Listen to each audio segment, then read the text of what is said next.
Everybody joining me today, as he does every single Thursday, Matt Lowe, the owner of lowdownsports.com. You can also check out some of his written work over at Field Level Media, covering Auburn basketball over there as well. And Matt, I always appreciate our conversations. We only got a few of these left. We got like what 2 or 3 of these weeks left, where we're previewing games and talking about stuff. So I always appreciate you coming on. No problem, brother, man. It's gone by fast, hasn't it? It has. I mean, next week's rivalry week. I mean, next week when we do this is going to be a lot of fun. Which a programming note.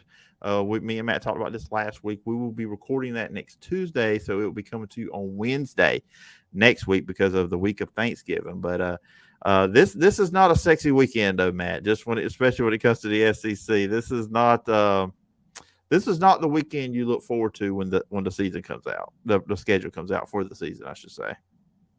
No, and I mean it's a good opportunity for other teams to play top competition and get good payouts. But yeah, it's pretty dull as far as a competitive standpoint goes. Yeah, the 11 o'clock schedule for the SEC is really bad. We'll get to that in a second. But as we've been doing every week here when we get together, we kind of talk about not too long. We made a little bit here.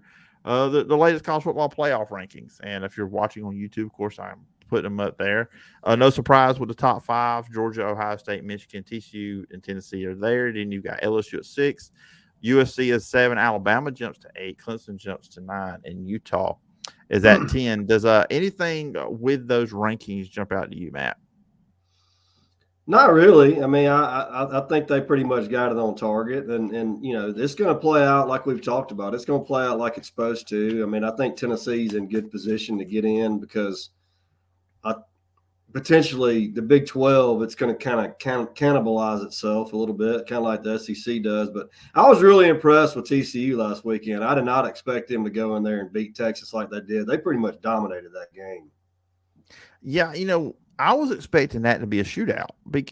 And let's be honest, TCU's had a lot of games like that this year too. Especially there've been games this year they've had where they've had struggles in the first half, and then Max Duggan and company get going in the second half, and they've come back for some wins, or they've just gone up and down the field the whole game.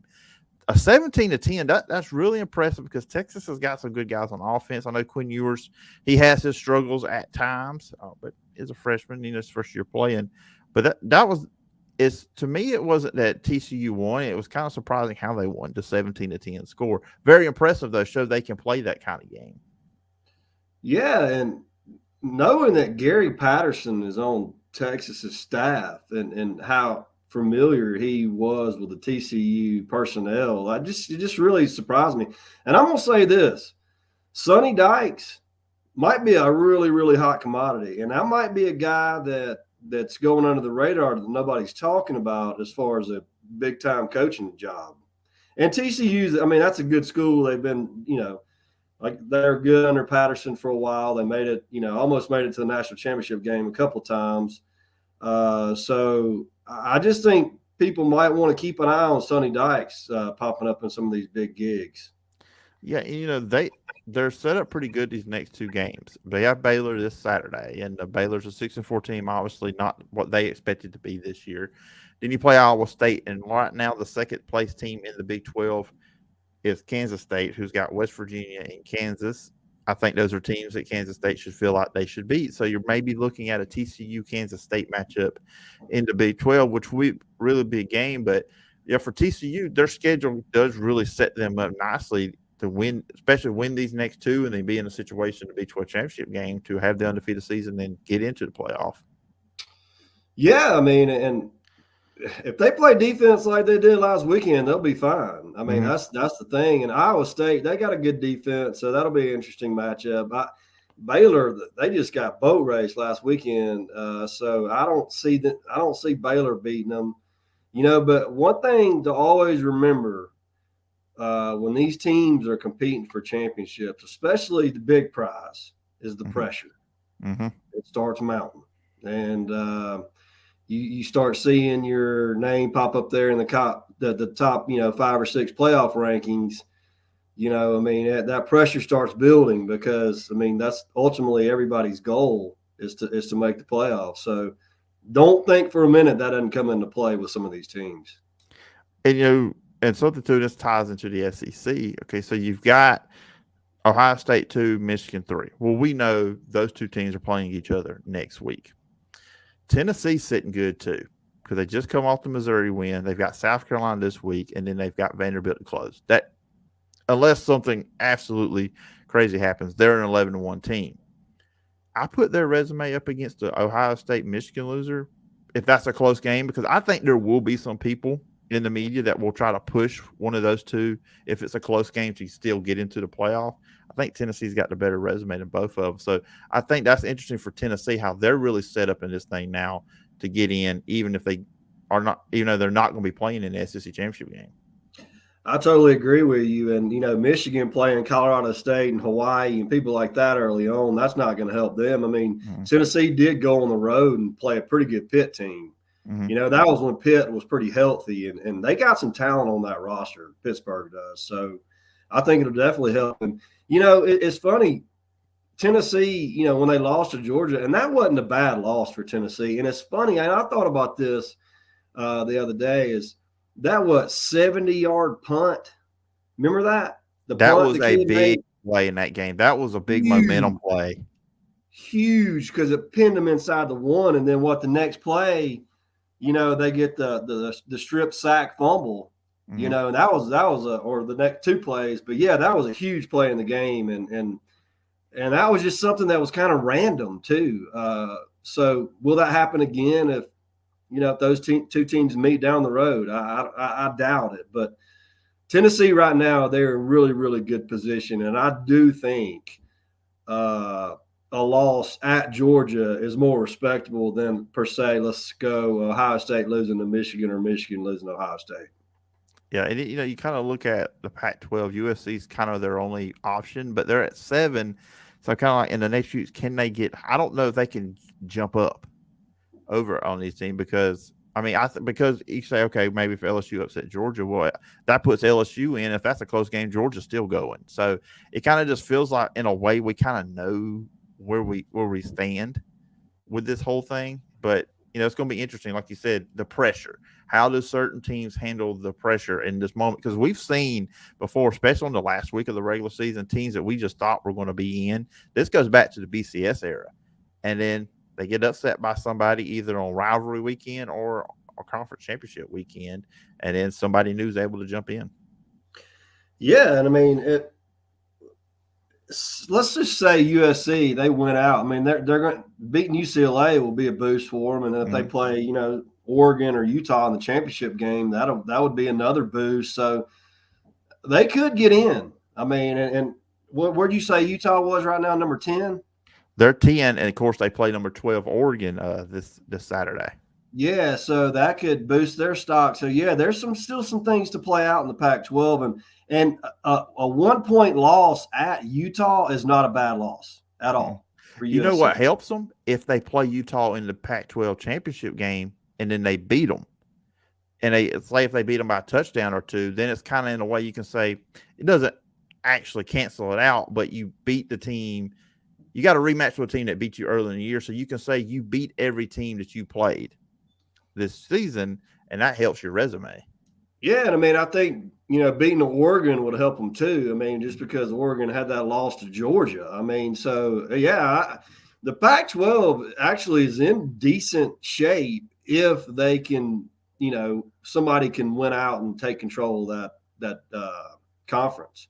And where is that championship game at? Is it in? Where is that game at? Isn't it? I think it's played at the 49er Stadium. Yeah, so that could be huge for USC, if they got a lot on the line, because they still got a pretty good fan base when they're good. Yeah, they do. Well, LA, they've got so many different things to do out there. So it's one of the things, and I'm actually trying to look that up real quick. This is great podcasting for everybody. Santa Clara is what I should know that as long as I've been doing this, but it feels like it's either there or Vegas at the new Raiders Stadium. Let's see. Yeah, actually it's in Las Vegas. It's in Las Vegas. So Okay. yeah. So they're playing at the Raiders' new stadium. I thought it was either that or where the 49ers played, one of those new stadiums.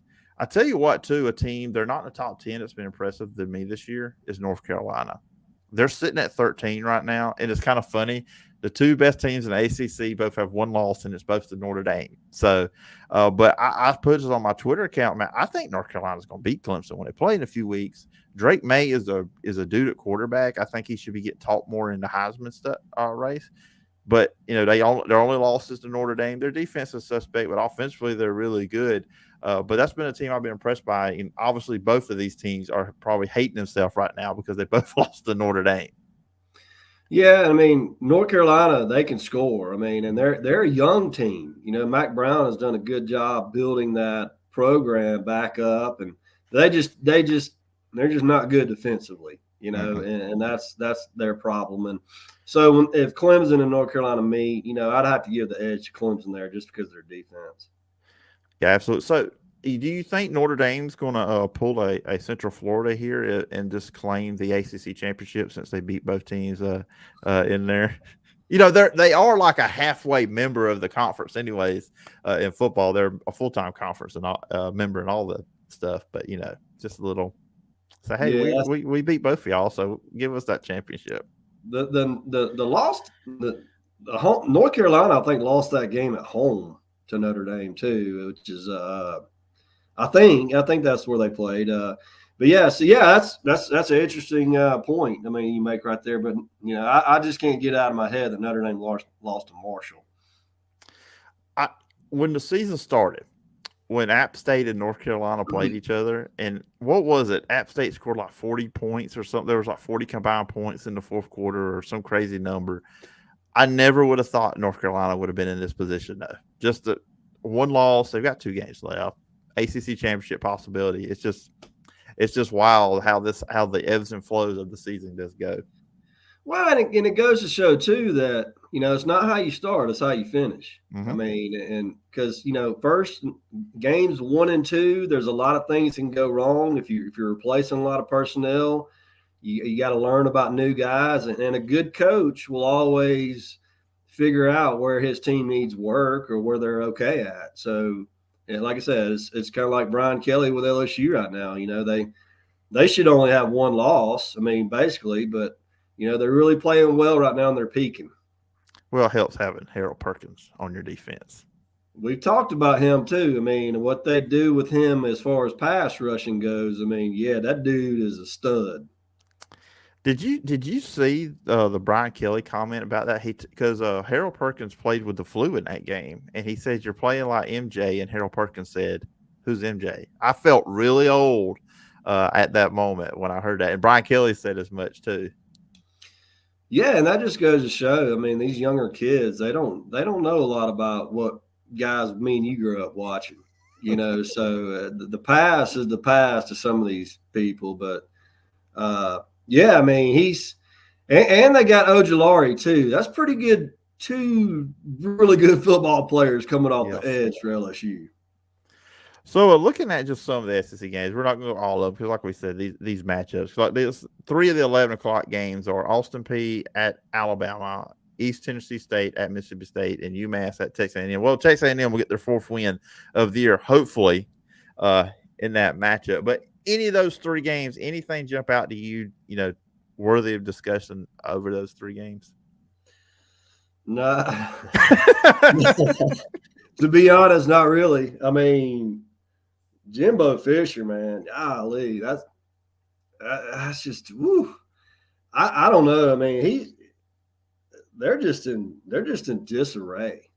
I mean, and it's really surprising to me too. I mean, but no, Phillip, not really. I mean, easy cruising wins for all those teams, and Mississippi State. That Egg Bowl is going to be interesting. Next weekend. So not really, Phillip, not at all. But I will say this. Vanderbilt. Dude, where were you 2 weeks ago for me, man? I was about to ask you that. I got thinking about that today.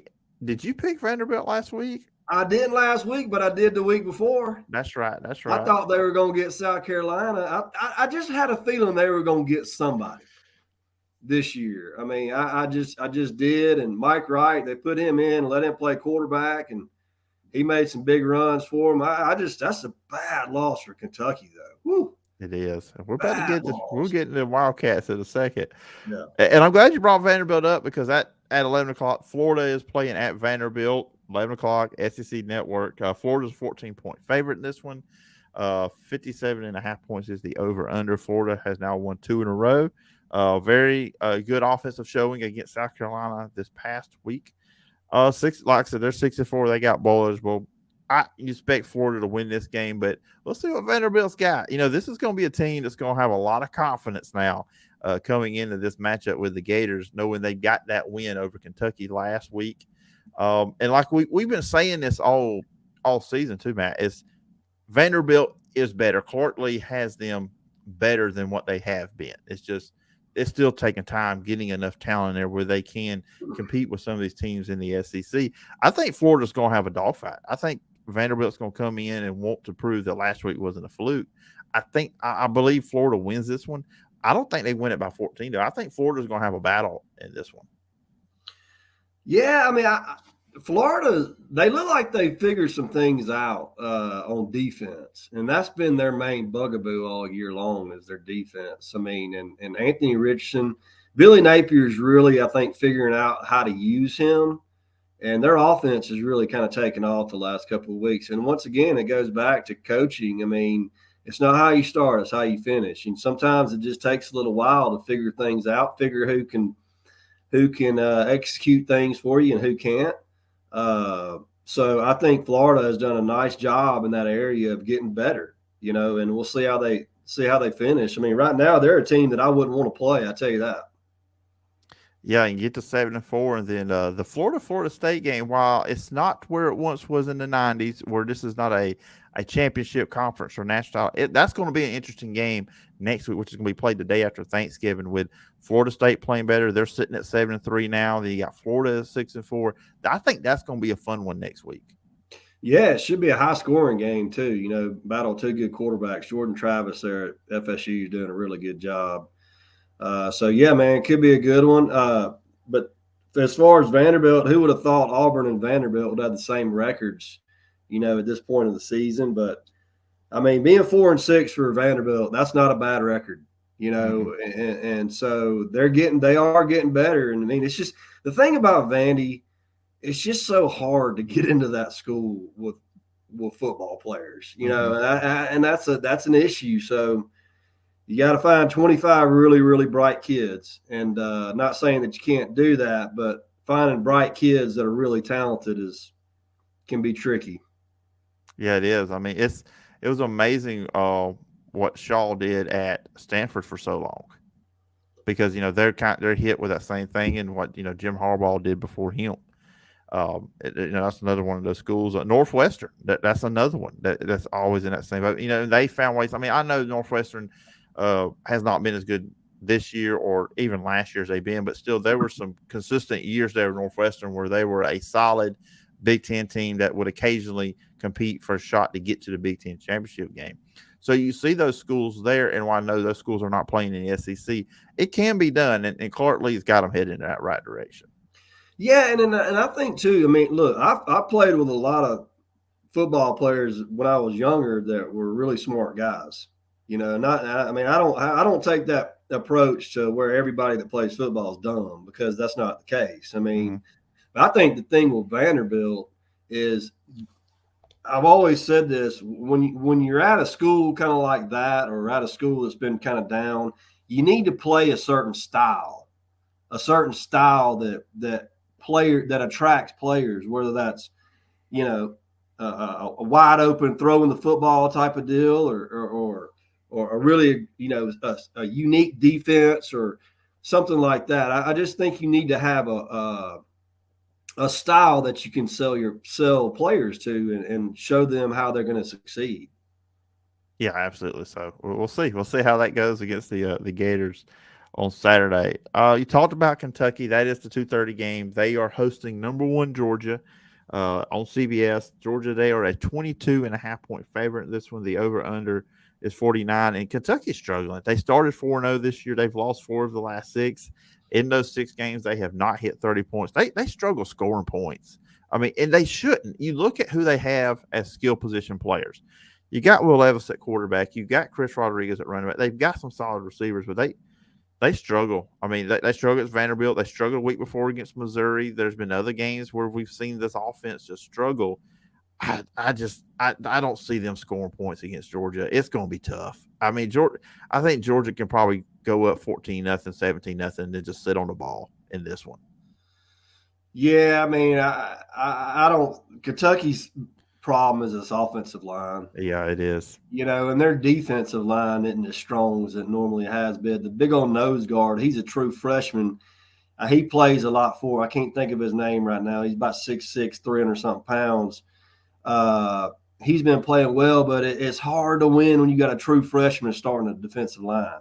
Mm-hmm. You don't want that in the SEC. You want grizzled veterans starting there, and you play those guys at depth roles. So I don't see Kentucky being able to block Georgia right now. And I think Georgia has some key injuries on defense and at the receiving spots, but I think they're starting to get healthy, and I think they're starting to peak at the right time.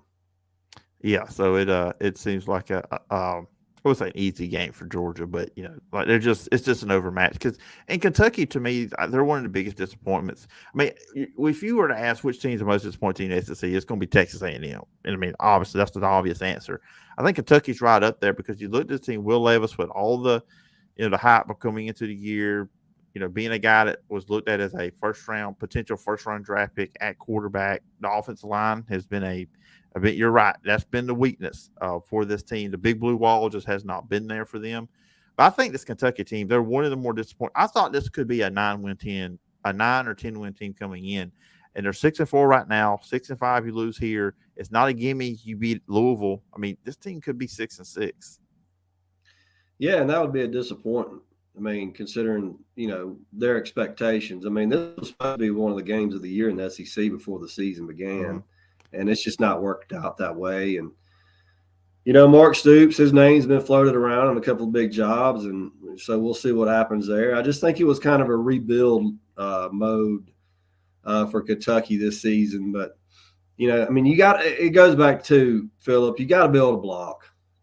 If you can't block, it doesn't really matter what kind of personnel you got in the backfield. So that's always – and I know it sounds cliche, but it's the truth. I mean, a good football team starts and ends with offense and defensive lines, and you got to go from there. So, but yeah, big disappointment are the Wildcats this year.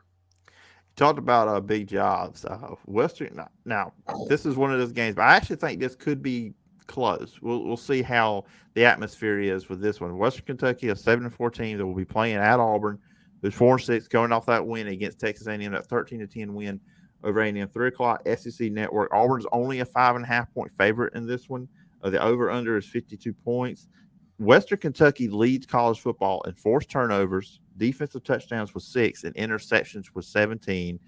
They're a good offense. They average 38 points per game. Quarterback Austin Reed has 3,548 yards, 31 touchdowns to 7 interceptions, 68% completion percentage on the road, 15 touchdowns, 3 interceptions. And my concern, if Auburn comes in with the same intensity, focus, and attitude they did last week, and if the fan base comes in the same way too as well, that's going to be key.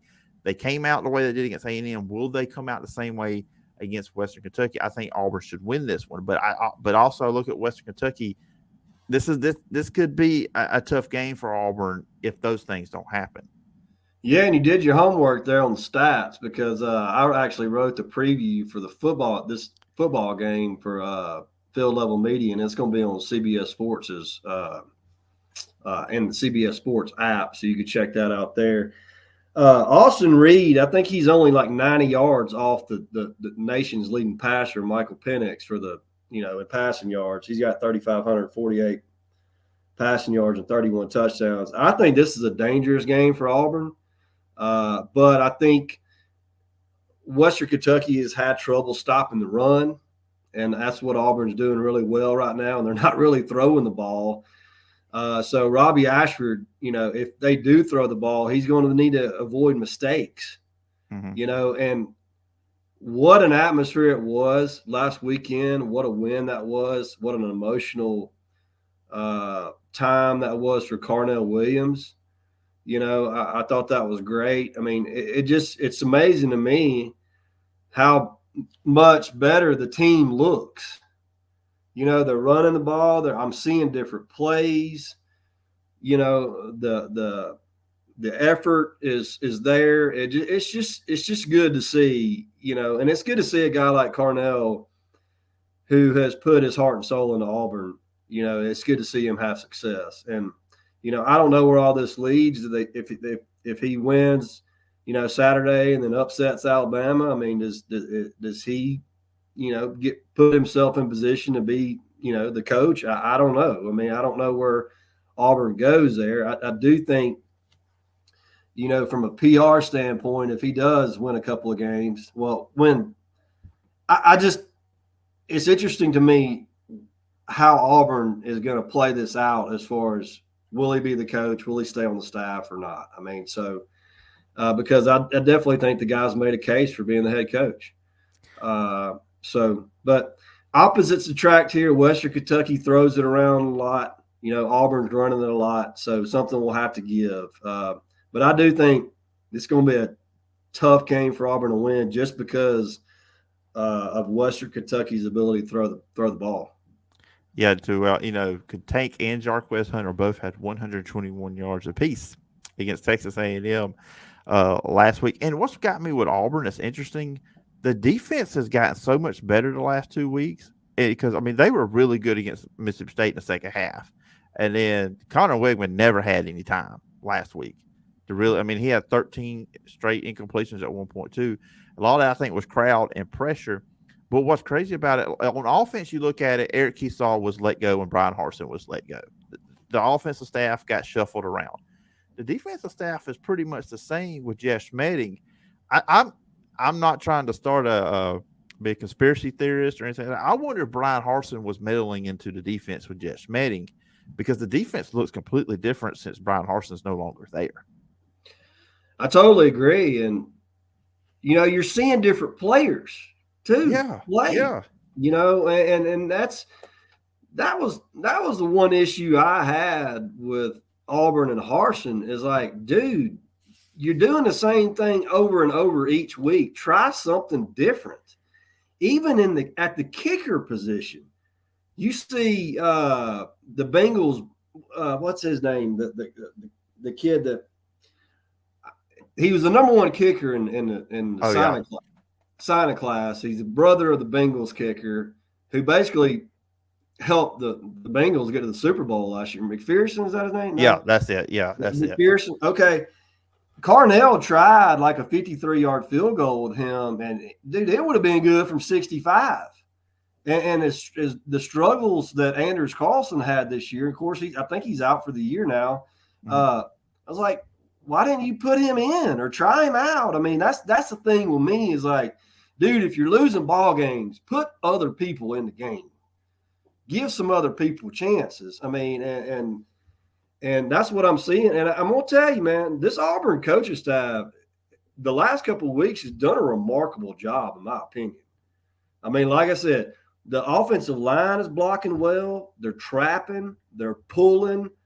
I'm just seeing a lot of different stuff. And it's like, dude, I wish this could have been done earlier in the year, which kind of tells me that maybe the coaching staff didn't really agree with the way Harsin was running things. I mean, they're not going to come out and say that on the staff, but they're doing a lot more different stuff on offense and defense and playing a lot and playing different guys.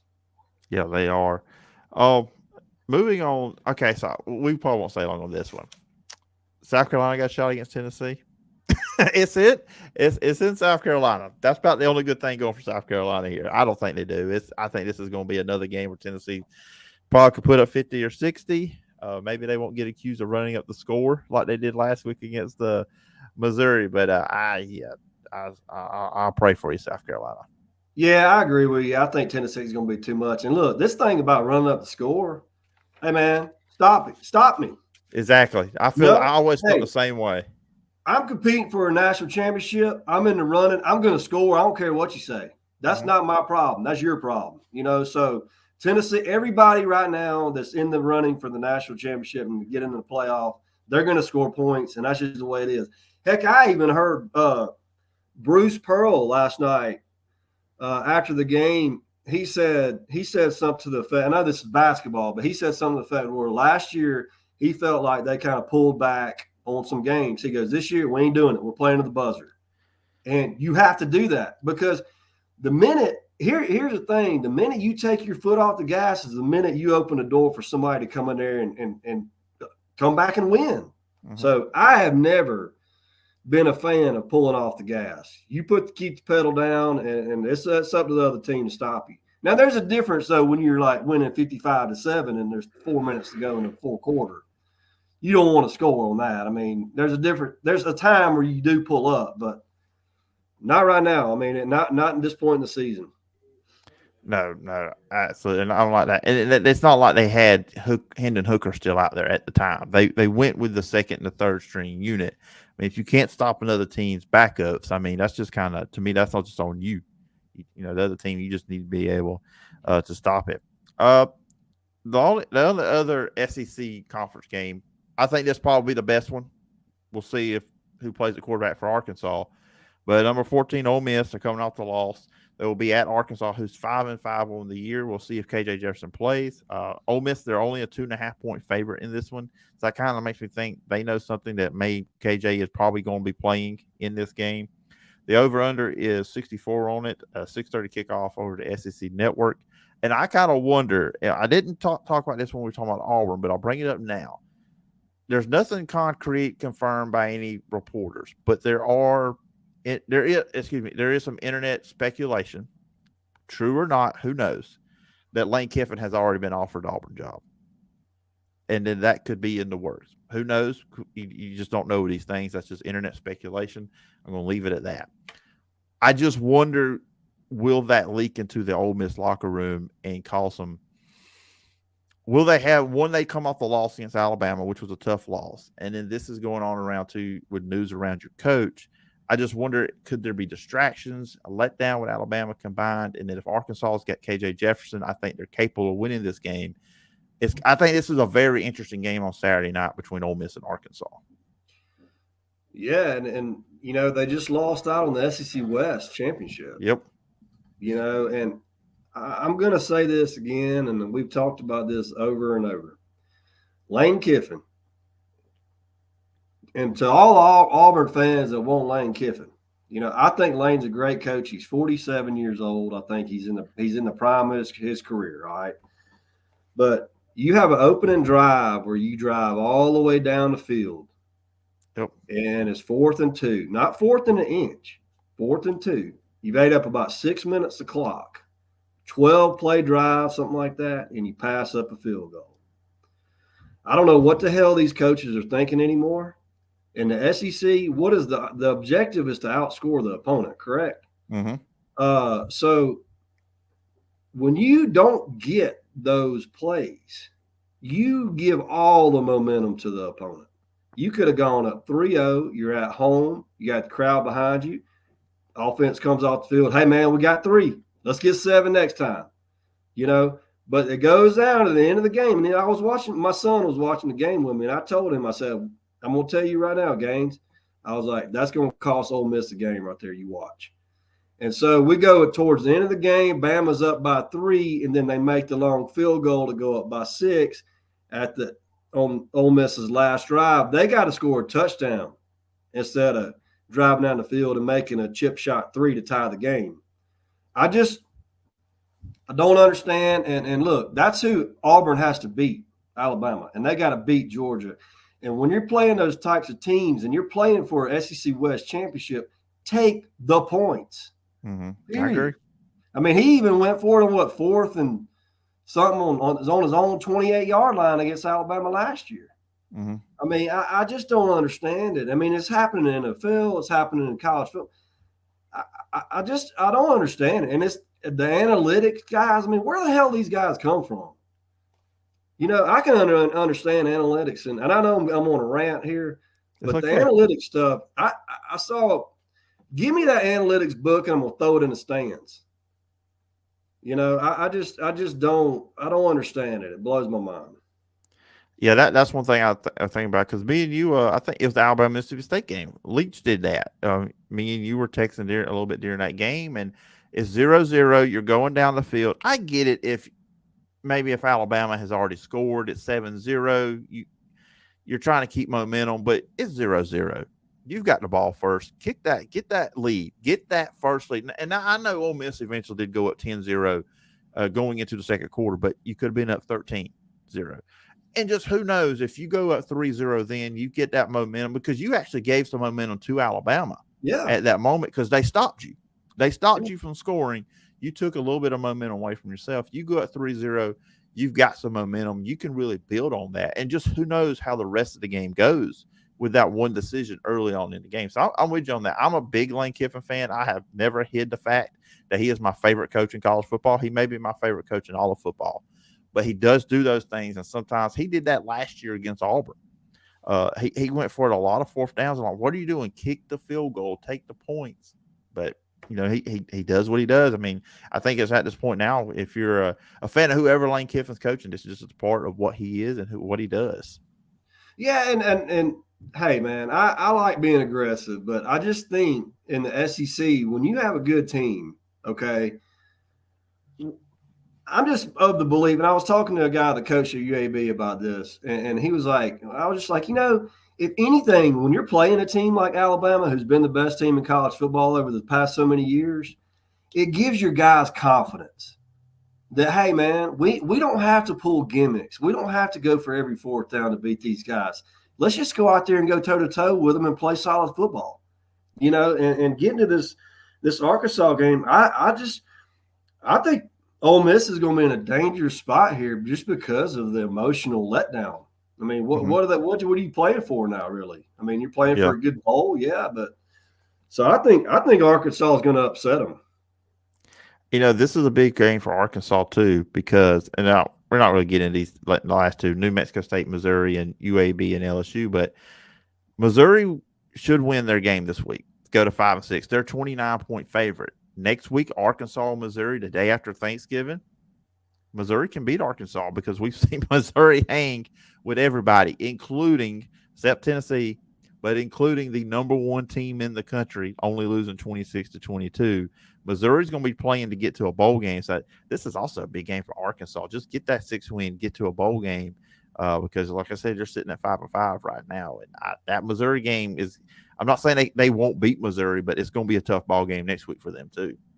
Sure, and one thing Arkansas does do pretty good is play good run defense. So Mm-hmm. I just think it's like what we talked about before, feeding into what other teams do good. And I just don't know where Ole Miss is going. I think Ole Miss is the better team for sure on paper and throughout the season, but I have to question where Ole Miss is going to be. Like you said, with the Lane Kiffin rumors, and just after a big emotional loss.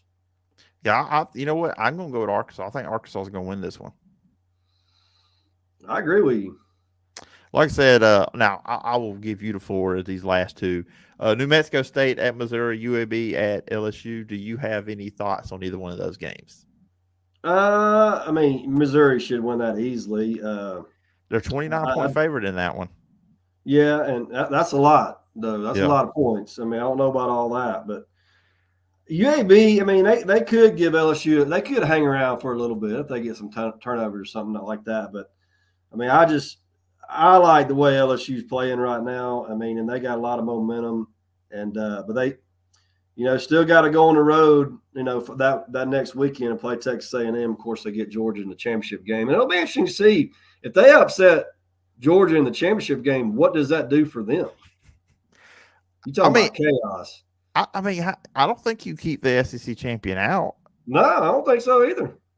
I But mean, that would probably bump Tennessee out. yeah, because Georgia would probably still get in.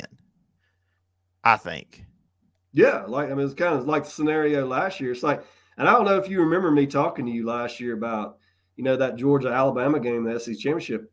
Georgia did not have to win that game.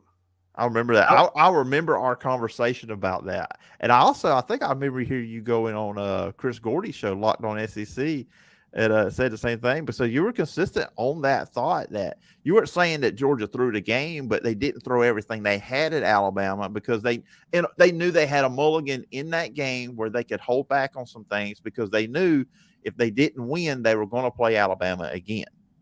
Yep, and Kirby Smart did that against Gus Malzahn in 2017.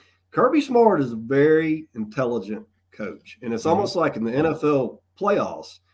If you got, the NFC East secured and you're playing, the Packers, but you might have to play them 2 weeks later, you're not gonna throw everything you got at them when you're playing to go to the Super Bowl or going to, to win a playoff game. There's no way. It just doesn't work that way because that game doesn't matter.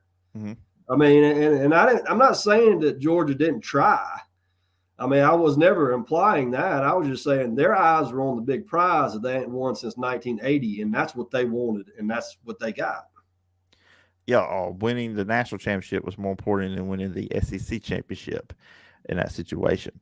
Matt, I said at the top we probably wouldn't go as long as we normally do. We've hit now 41 minutes here on the show.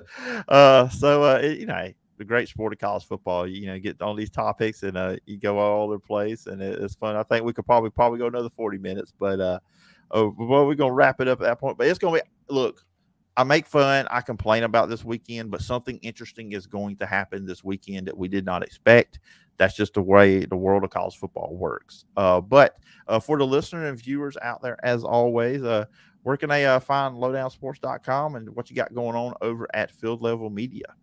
Yeah, lowdownsports.com, and I've been writing basketball previews and game recaps for Field Level Media. That can be found, too, in the CBS Sports app, and it's also on cbssports.com.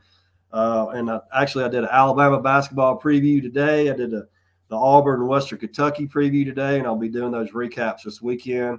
And man, they got previews and recaps of everything imaginable on their website, and their stuff's also on cbssports.com as well. And I know you wanted to hit on those two Pac-12 games real quick, Utah at Oregon and USC at UCLA.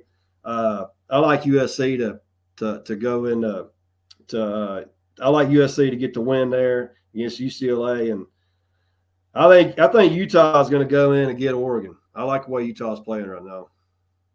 Yeah, I'll throw some picks out as well. I think USC beat UCLA, and I like that pick of Utah over Oregon. I think Utah. So, real quickly before we get out of here, Matt, I had Utah in my college football 4 before the season started. I did too.